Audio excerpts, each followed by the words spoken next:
Hello friends, मैं दीपेंद्र शाह के स्वागत करता हूं आप सभी का अपने YouTube channel superior study point में। और आज की वीडियो में मैं आपके लिए लेकर आया हूं क्लास 12 की first poem my mother at 66 का सेंट्रल आइडिया। तो आज हम पढ़ेंगे central idea of the poem my mother at 66, यानी जो माय मदर एट 66 पोएम है जो इंटर क्लास की फर्स्ट पोएम है और बहुत ही ज़्यादा इंपॉर्टेंट है आपके बोर्ड एग्जाम 2024 के लिए, जहाँ तक आपके बोर्ड एग्जाम में पूछी जाएगी, इसका सेंट्रल आइडिया पूछा जाएगा। तो आज इसको सेंट्रल आइडिया को विद हिंदी मीनिंग के बहुत अच्छी तरह समझेंगे।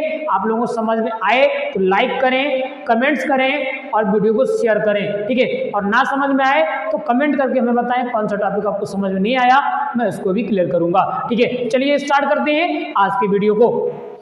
देखिए माय पोएम है आपकी my mother at 66, first poem है 12th क्लास के सिलेबस में। और यहाँ कहा गया central idea of the poem, poem का सेंट्रल आइडिया। सेंट्रल आइडिया क्या होता है? सेंट्रल आइडिया का मतलब होता है कविता का एक प्रकार का सारांश होता है, समरी होता है, मतलब केंद्रीय भाव में बताना होता है कि पोएम में किस किस टॉपिक पर बात हुई है, वो हमें समझना होता है, ठीक है। तो चलिए इसको समझ लेते हैं कि पोएम में क्या क्या बताया गया।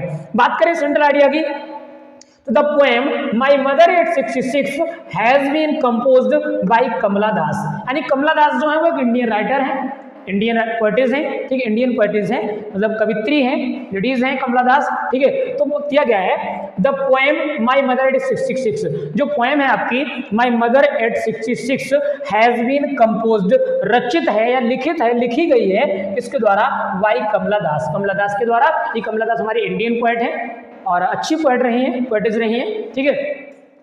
तो बात करते हैं इस पोएम में किसकी बात हुई है। दिस पोएम कमेंट्स, ठीक है, on the affection of a daughter for her aged mother, यानी कि दिस पोएम कमेंट्स, ये पोएम जो है वो कमेंट करती, टिप्पणी करती है या बात करती है, किसकी बात करती है? On the affection, on the affection मतलब स्नेह पर, प्रेम पर, किसके स्नेह पर?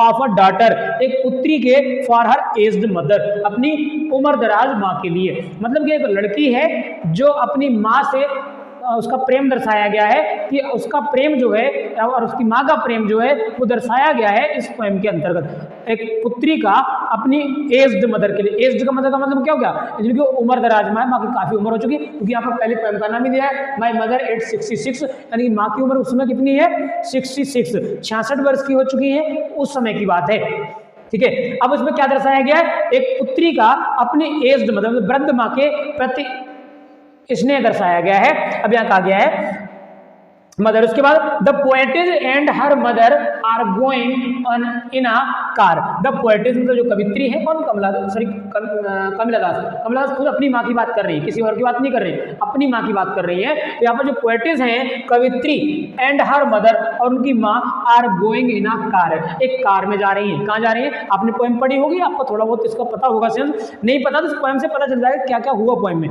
ठीक है, इस सेंट्रल आइडिया से पता लग जाएगा। तो the poetess and her mother are going in a car, कवित्री और उनकी जो माँ है वो एक कार में जा रही है। कहाँ जा रही है? कार में बैठकर जा रही है। और कहाँ जा रही है? The poetess is going to catch a plane, यानी जो कवित्री है वो एक प्लेन पकड़ने जा रही है। क्या पकड़ने जा रही है? प्लेन पकड़ना का मतलब रोकना नहीं उसे, उसमें बैठ कर उन्हें जाना है, यात्रा के लिए जाना है या कहीं अपनी स्टडी के लिए जाना, फर्दर स्टडी के लिए जाना, उन्हें आगे की स्टडी करने के लिए जाना है। तो इसलिए वो कहाँ जा रही है? कोचीन। आप देखो पोएम पढ़ेंगे तो कोचीन के एयरपोर्ट पर जा रही है। कहाँ जा रही है? कोचीन एयरपोर्ट पर जा रही है। और उनकी माँ क्या क्यों जा रही है साथ में? तो देखिए her mother accompanies her to the airport to see her off, दिया गया है हर मदर उनकी माँ, यानी जो उनकी माँ है कमला दास की, अकम्पनीज का मतलब संगति देती है, साथ जाती हैं, हर उनके साथ जाती है, किसके? अपनी लड़की के साथ में, टू द एयरपोर्ट, कहाँ तक जाती है? एयरपोर्ट तक, to see her off. See off का मतलब होता है विदाई देना, तो विदाई देने के लिए, विदा करने के लिए, उनको छोड़ने के लिए कहाँ तक जाती है? एयरपोर्ट तक जाती है। कहाँ तक? एयरपोर्ट तक। और सी इज ओल्ड एंड वीक, वह वृद्ध भी हैं और कमजोर भी हैं। जो उसकी माँ है वो 66 वर्ष की उम्र है उनकी, तो वृद्ध भी हैं और कमजोर भी हैं। आगे कहा गया है she looks pale like a dead body, she looks pale, वह पीली दिखाई पड़ रही है, लाइक अ डेड बॉडी, किसकी तरह? डेड बॉडी की तरह। उनका जो शरीर है ना एकदम पीला पड़ गया है, ब्लड कम लग रहा है और ऐसा लग रहा है जैसे डेड बॉडी पीली पड़ जाती ना, उस तरह से उनका शरीर पीला पड़ गया था। तो ये जो कवित्री हैं, पोएटिस हैं कमला दास, वो इमेजिन कर रही है अपने मन में कि उनका जो शरीर है वो कैसा लगने लगा, उनकी माँ का किस तरह का? एक डेड बॉडी के समान लगने लगा है, बिल्कुल पीला पड़ गया है। कैसा पड़ गया? पीला। आगे कहा गया है the poetess looks out of the car. Poet's क्या करती है अपने दिमाग को भटकाने के लिए, मतलब इस रास्ते अपना माइंड जो है उनकी माँ की तरफ जा रहा है बार बार कि माँ वृद्ध हो चुकी है, मैं दूर जा रही हूँ माँ से स्टडी के लिए, पता नहीं वापस में माँ देखने को मिलेगी नहीं मिलेगी, वो डाउट्स हो रहा है। तो अपने माइंड को थोड़ा अलग हटाने के लिए वो क्या करती है, कार के बाहर को देखती है। क्या करती है, she looks the poetess looks out of the car, poetess car से बाहर देखती हैं। द ट्रीज रेसिंग बैकवर्ड, वो देखती है कि पेड़ जो है पीछे को दौड़ रहे हैं। मतलब आप देखेंगे कार में जा रहे हो या बस में किसी से भी यात्रा कर रहे हो, तो बाहर को देखेंगे तो ऐसा लगता है पेड़ पीछे को दौड़ रहे हैं। क्या लगता है, पेड़ पीछे को दौड़ रहे हैं, भाई उन्हें दिख रहा है। And the happy children running out of the their houses, और जो प्रसन्न बच्चे हैं, खुश बच्चे हैं, वो घरों से बाहर आ रहे हैं, उन्हें ये सब दिखाई देता है। लेकिन ये होता क्या है, स्टैंड्स फॉर लाइफ, ये जीवन को स्टैंड किया है। जीवन को स्टैंड करने का मतलब इसमें जीवन की बात की, लाइफ की, मतलब पेड़ पीछे को दौड़ रहे हैं, ठीक है, और बच्चे घर से बाहर निकल रहे हैं। इसका मतलब क्या है कि लोगों का जीवन जो है प्रफुल्लित हो रहा है, आगे बढ़ रहा है। लेकिन आगे उन्होंने क्या कहा है, but her mother is nearing her and, लेकिन उनकी माँ जो है वो अपनी समाप्ति की तरफ बढ़ रही है। किसी तरफ बढ़ रही है, अंत की तरफ। उनका अंत होने वाला कुछ समय बाद, मतलब वो ऐसा सोच रही हैं, अभी हो नहीं रहा है अंत, हालांकि उनके मन में लग रहा है कि हमारी माँ कुछ ही समय में या कुछ साल 2 साल 4 साल जितना भी जिएंगी, उसके बाद अंत की तरफ बढ़ रही है। लेकिन बाकी के लोगों का जीवन जो है वो प्रफुल्लित होकर आगे बढ़ रहा है। कैसा हो रहा है, आगे बढ़ रहा है।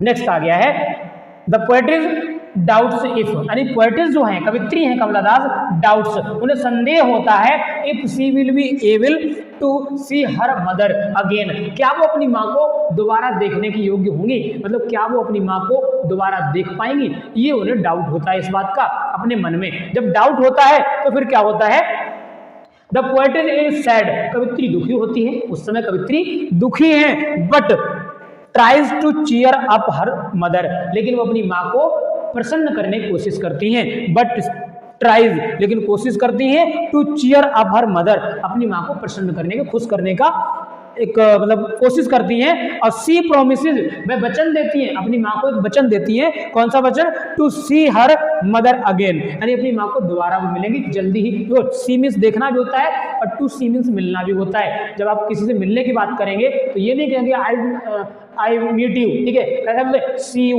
बोलते हैं ना, जब कहीं विदाई लेते हैं बोलते सी यू अगेन, यानी कि टाटा बाय बाय बोलते हैं, बोलते सी यू। तो सी यू का मतलब क्या हो गया, दो फिर मिलेंगे, इसका मतलब ये नहीं दोबारा देखेंगे नहीं, सी यू का मतलब हो गया दोबारा मिलना, ठीक है।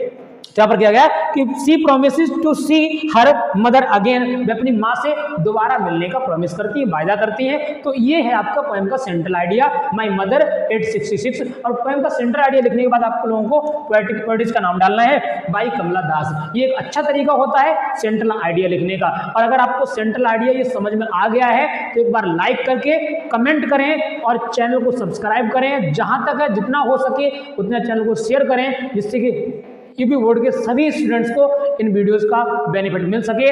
आज की वीडियो कैसी लगी जरूर कमेंट में बताएं। चलिए आज के लिए इतना ही, नेक्स्ट वीडियो मिलते हैं नेक्स्ट टॉपिक के साथ। Thank you very much.